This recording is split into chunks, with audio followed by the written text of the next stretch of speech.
Okay?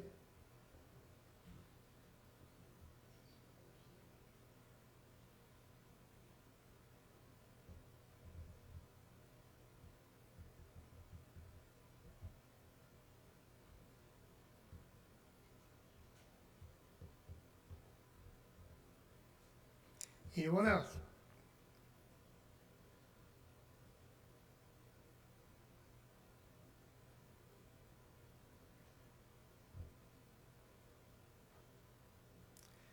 If not, if you join us in the altar, we'll have an evening prayer.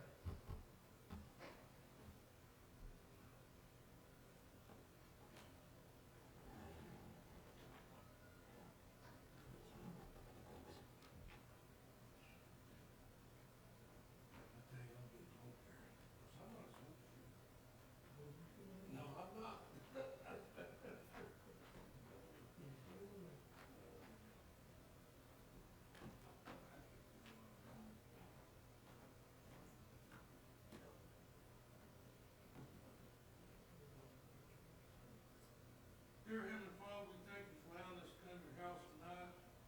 Father, you've heard all the prayer requests. We know that you're still in a great position. You're still in control. Father, we beseech you to put your arms of love and protection around all those families that we mentioned. Father, be with those families that are traveling. Be with those families down in Texas where all this murder and mayhem occurred. Father, please be with the men and women who defend this great nation that we can assemble here. Father, we ask that you be with our pastors here at his meeting. Lord, be with those who couldn't be here for one reason or the other. Father, we ask you to be with us and we come back to your house again on Sunday. That's his all most name, high, most precious Son. Amen.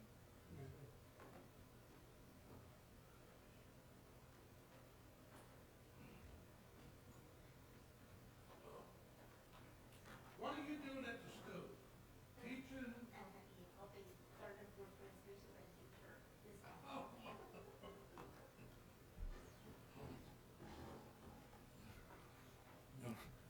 I come up here and I was reading all them signs on the side of the road, people who are spending their money who just want to work for us.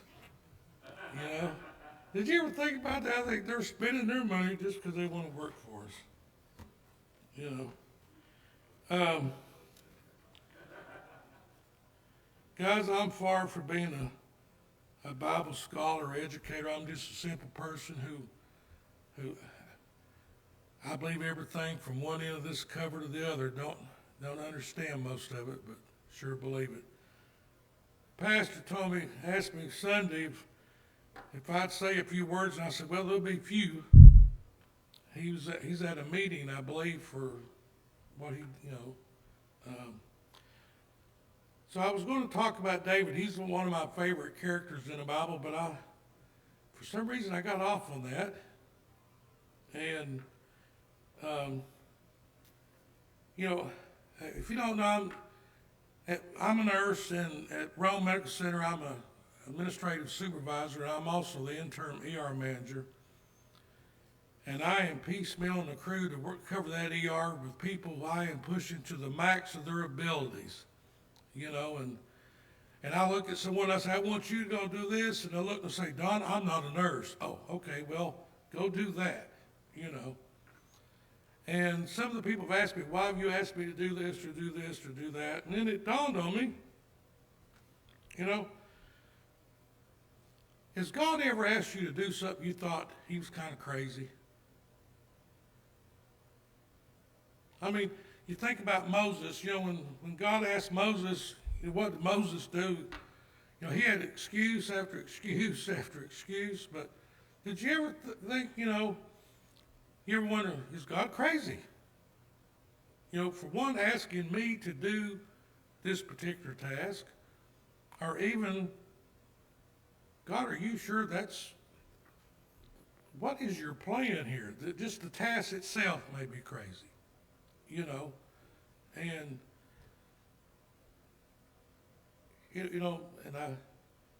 so I thought, why would he want me to speak tonight, or why do we do what we do? But I thought about Noah. For some reason, I thought about Noah. And as little kids, we learned about Noah's Ark. And I can remember buying my kids a little toy Noah's Ark with little giraffes and rhinos and monkeys. And, remember getting on the ark, And I started thinking this week about all the miracles that God does. And at work, I'm always telling people there's miracles every day. You just got to have your eyes open and look for them. They're not just parting the Red Sea. And but for some reason, I kept going back to Noah's Ark, and I got some of my study resources out, and, it was over 450 foot long. That's over 3 football fields long. It was about 45 feet wide, 75 feet high, 3 stories. And I'm thinking, size of an oil tanker, but, what's so special about that, And then it dawned on me, nails wasn't invented when Noah's Ark was built. You know that? Nails wasn't invented.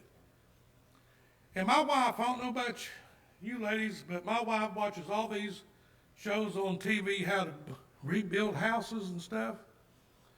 And she watches this guy does furniture, and I was watching him make these joints on stuff that he just cut them so tight that they just fit so tight together. And I kept thinking, if he can make a table, maybe Noah did the same type thing. And then, that show they talk about tearing them old barns down and log homes, and you'll see where they had these little wooden, like nails, and I kept thinking, how did Noah make this thing? He didn't have, and my wife watches the Waltons. And what does John Walton do? He has a sawmill. And I thought, how did he do this? Did you think about it? And everything says the ark was a box. It wasn't built, it wasn't no ship. It was like a box. It floated in the water.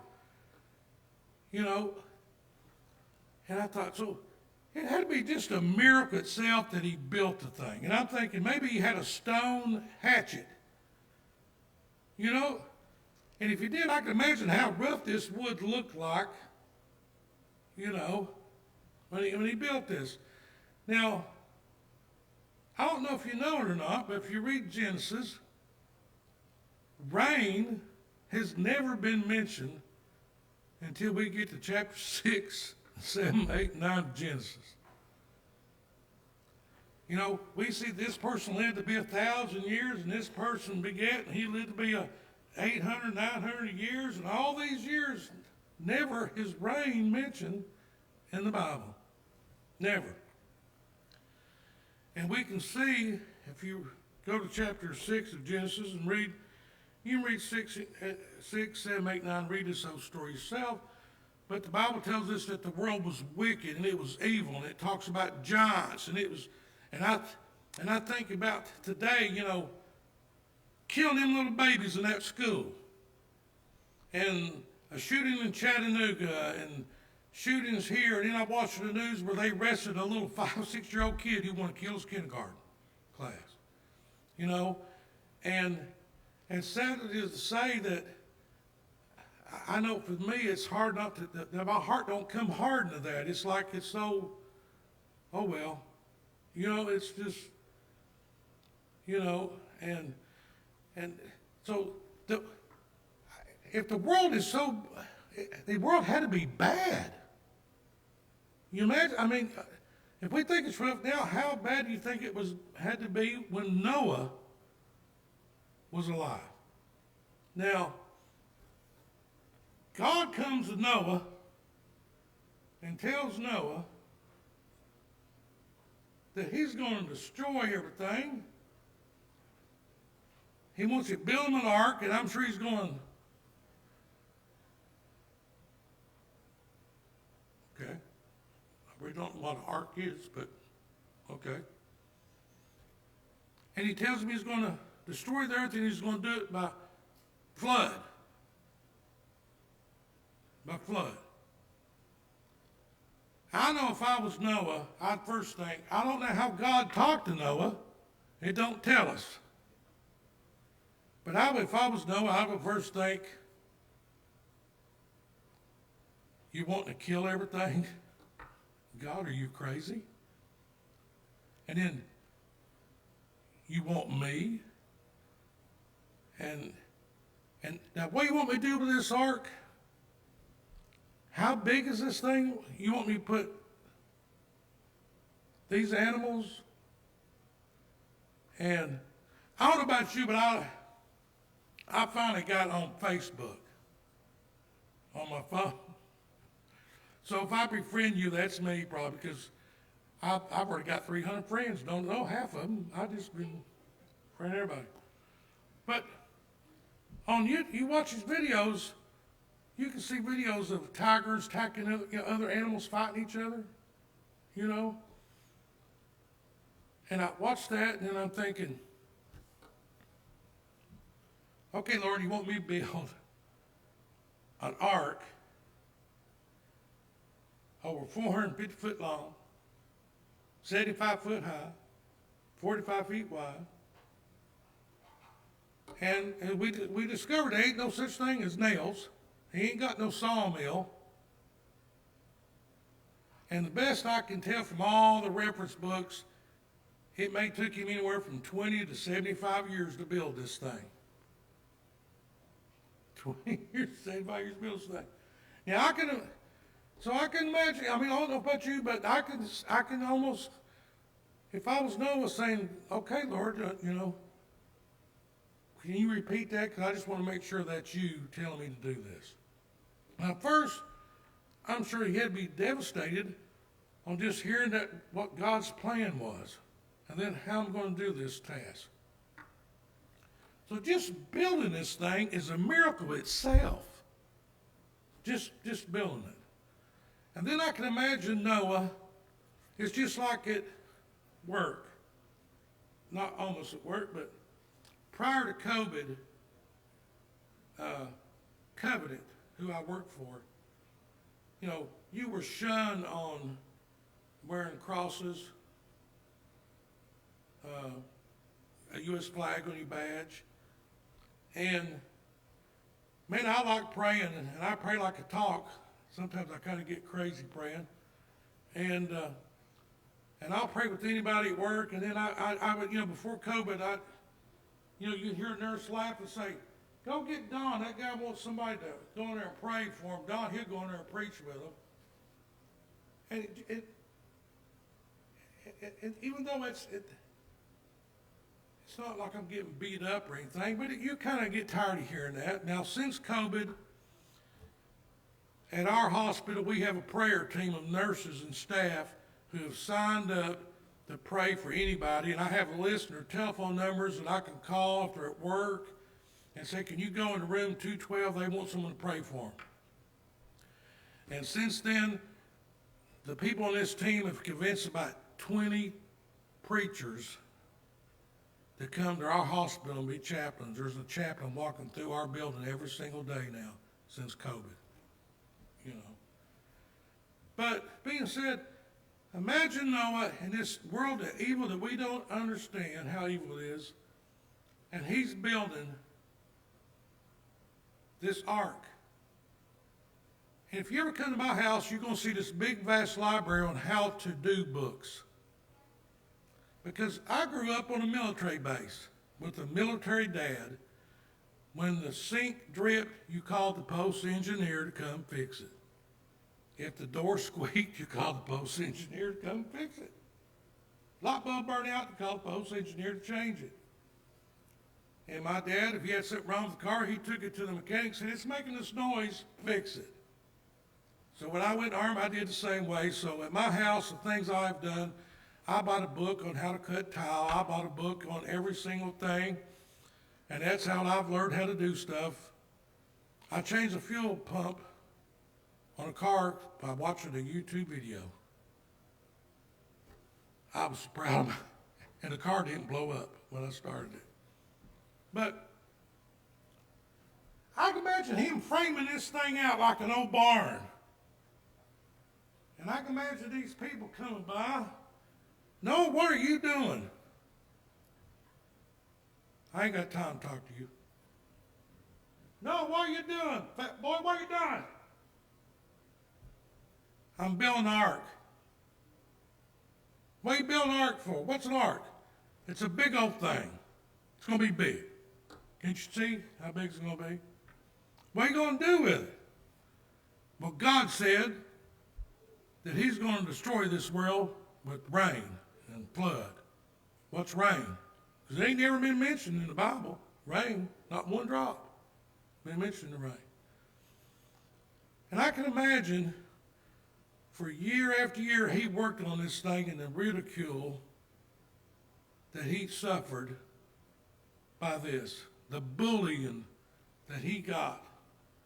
How God protected him during this violent time, I don't know. It don't say. But Noah also had a family he had to feed. He had to grow crops, you know.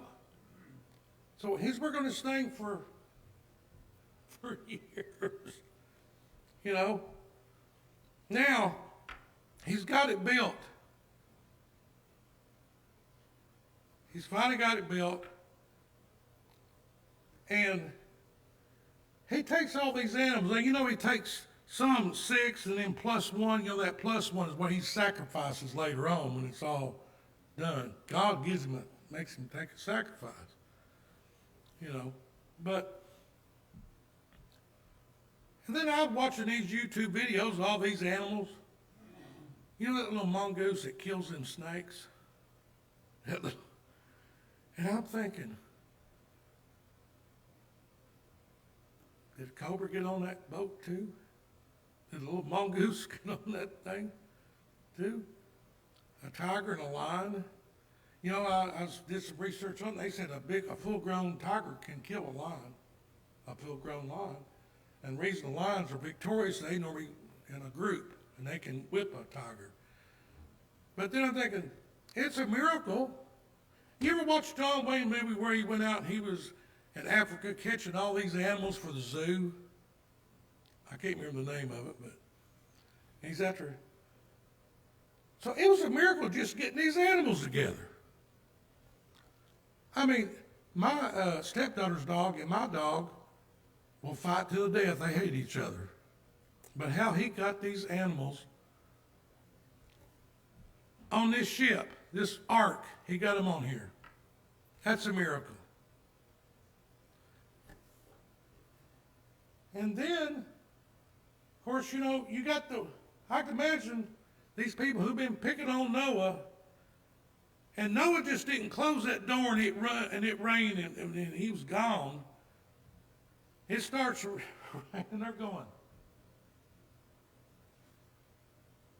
did that crazy old guy say he was going to do this? And you know, but they're on this ship. He had to gather food. Now, did you read in the Bible how many days it was this? He was under about a year on this ark. He had to gather food for all these animals, and him and his 3 sons or family, for a year on this ark. And I kept thinking, you think maybe God sent some manna, or just they ate and the food just kept staying right there? I don't, I don't, but that's a miracle. And then, I don't know about you, but a couple times in my life, I've had to go in a stinky old barn where there's animal feces in the stinky old barn. These animals had to poop and pee. I don't know, maybe they didn't. Maybe God did a miracle there, I don't know, but imagine all this stuff on this. I only had one door and a window on this 3-story building. I mean, this ark. So, you got to carry enough food. No problem with the water. Enough food for all these animals. And either they all had to eat the same kind of food, or he had to gather bananas for the monkeys, and he had to gather this for that, and he had to gather this for that, and he had to gather, some of these animals just eat meat. They wasn't all vegetarians, I don't know, but he had to get food for all these. Maybe they ate Cheerios the whole time, I don't know, but he had to get food for all of them, And so it's just like when they parted the Red Sea and they go across the desert for all those years, and what does the Bible tell us? Their clothes didn't even fall off. Their shoes didn't fall apart. I can't buy a pair of tennis shoes last me more than 6 weeks. 6 months of work, then they just start falling apart.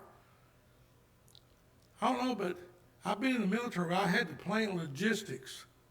When you got to plan, when you've got so many people, you got to plan for food and water and communication and the stuff, there's a lot involved.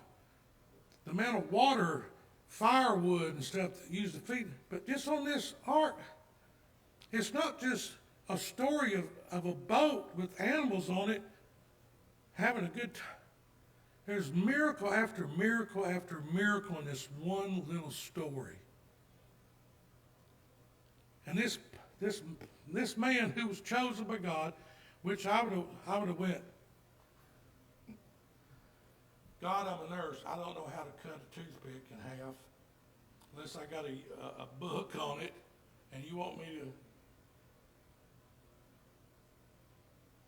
I know there's times in my life on more than one occasion, God has whispered in my ear, tell me to do something. And it ain't the devil talking, it's me talking, saying, Lord, I ain't good enough, I ain't smart enough, I'm too ugly, and I'm too mean, and I come up with many excuses. And then I go to bed and I lay down and think, God really must be desperate, or he's lost it or something, or whatever. But who's the first recorded drunk in the Bible? Do you know who the first recorded drunk in the Bible is? The same man that built this doggone floating thing. He's the first recorded drunk. The same man who God chose to save the world, save all the animals, save mankind, who built this thing was the first recorded drunk in the Bible. There's some other things that happened with him. If you keep reading Genesis with his kids, when he got drunk, what did he do? What do you do if you ever been drunk? I've been drunk more than once in my life, and I'm ashamed to say. You do a lot of things you're ashamed of, some things you don't remember, some things you just have to be told the next day that you did. And well, if you read the story, he's naked in his tent. Then you go there, that's a whole different story, because there's all kinds of books out there saying that there was some really bizarre things that his son must have done to warrant the son's curse, that he gave. But, he's naked in the tent, remember? Ham, he looks and he sees him, and what does he do? He comes back and says, hey, Daddy's over there naked. He's naked. And what does his two brothers do? They go in the tent backwards. They cover him up backwards so they don't see their father's nakedness. But the first recorded drunk in the Bible is the one who built this floating ark. So it's not just a simple story. There's all kinds of miracles wrapped up in this one story. And I tell you, there's more books written out there to tell you that this never happened. It was just a local little flood.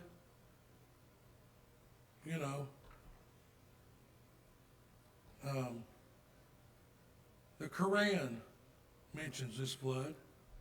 There's a lot of other religions who mention this flood. And the best I can tell, water erupted out of the earth and it rained and this went on. that he went 20 some odd feet above the highest mountain. Above the highest mountain. I can also imagine what everything smelt like. Have you ever been in a flood? Seen a flood? Been close to a flood? My family's all from eastern Kentucky. When it rains, it floods up there. And I've been a boy and seen the houses go down the river. It stinks. Everything's decaying. You know, it has but there's a lot of miracles here. You know? And so, I guess the reason the Lord put this on is that we take all these stories and we read them, and we don't really think about what happened in the story. Why it's so significant and the miracles involved with it. You know, we know how many people Jesus fed with them 2 little fishes and 5,000 men, not counting anybody else that was there. And how many 12 baskets were left over? You know, and it didn't say they got one. My wife bought some cotton candy the other day. She bought some cotton candy. I'm a diabetic, so she let me steal one little piece. You know, these people they were full. They didn't get one little pinch. They were full. So I guess when you study the Bible and you look at these stories, these events that occurred, there's all kinds of miracles that make them extraordinary. And then look at Jesus. God chose ordinary people to do unheard of things. He chose Noah. You know, the story could have ended there, but then what did first drunk was Noah. You know, David. You know, David was a little boy. You know, I mean, the thing about David was the confidence that he had. That was the miracle. It was the miracle of faith. It wasn't, you know, I mean, here's a giant, a man who's been killing people his whole life, who is feared by his own army, who's up there cursing. Can you imagine being there when he went up to see his brothers? It's almost like the slides are saying, is your God asleep? Maybe he's on vacation. This guy cursed the nation of Israel. He cursed their God. He called them cowards. He just went on. And David didn't sneak down the hill. He ran, the Bible says. He ran. You know, it wasn't that he slung one rock and got him with one rock. The miracle is what is his faith that he had, the confidence. He knew. He had no doubt he was going to kill that giant. You know, Noah, you know, I look at this and I go, how did he build it? How did he feed them? How did he stand the stench of the smell inside this thing? How did he keep, there's no refrigeration, and how did he get, all these animals require certain diets. You take something to the vet, it's certain, and it's just miracle after miracle. And he chose just an ordinary person. A person who loved him, a person who God says was just. You know, it's like, it seems to me that God always finds one out of the crowd somewhere. You know, so if you get anything out of my babbling, when that little still small voice in a language that everybody can understand whispers in your little ear and asks you to do something, you know, he's going He chose you specifically to do that. And don't be like Moses or be like me with this thing. No, Lord. You know, I think, okay, Lord, I'm ready to roll the dice, see what this thing plays looks like. Let's go do it. I don't know how we're going to get it done, but I'll go get the lumber and we'll start figuring it out. You know, Noah not only built this thing, but I can just only imagine what his neighbors did to him. You know, how they acted and behaved, how they picked on him, even on his family. You know, and he got up every day and worked on this thing. You know, the Bible doesn't mention anything that he had servants, you know, slaves. You know, I bet his kids even thought, you know, Daddy's kind of losing it. You know, we got to get these crops in and do this. And I bet his wife, are you going to go back out there and work on that thing again in the morning? Yeah. Have you talked to God since he talked to you 15 years ago? No, but I'm going to build it. I don't even know how, you know. So, when you go forward, God asks you to do something, do it. If this man could do, an ordinary man could do what he did with God's miracles, and do it. God asking you to go talk to your neighbor, or go talk to that stranger, or go talk to your coworker and give them your testimony, or to invite them to go to church, you know, or do this kind deed for somebody. Just do it. Just do it. And no matter how weird it's going to be, or it may sound, you know,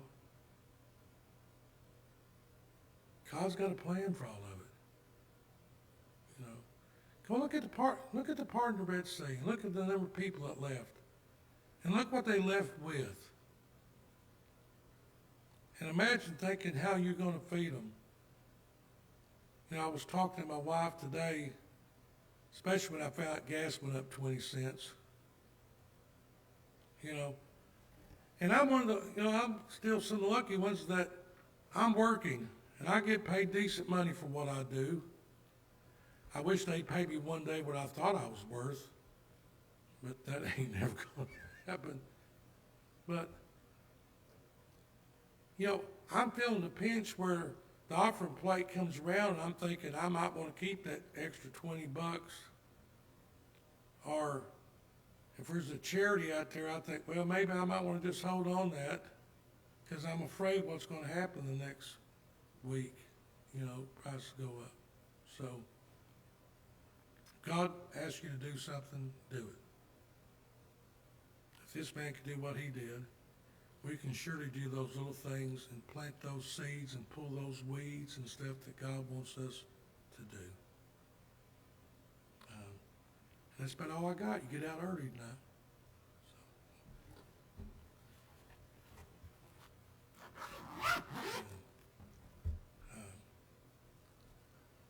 Anybody want to close us with a word of prayer?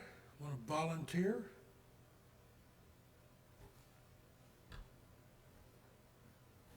Dear Heavenly Father, Lord, I just want to thank you so much for the great honor and privilege, Lord, to be back at your house.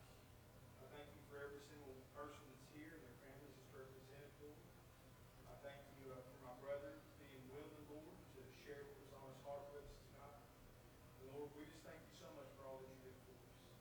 And if anything, Father, I do believe that there's miracles in front of our faces. At times we don't even take a chance to look and see and acknowledge. I just ask and pray, Lord, that you would just please let the things that we've heard sink into our hearts, Father, and change us, Lord. Help us to receive the message, to fight for our lives and be better for you. Keep us all safe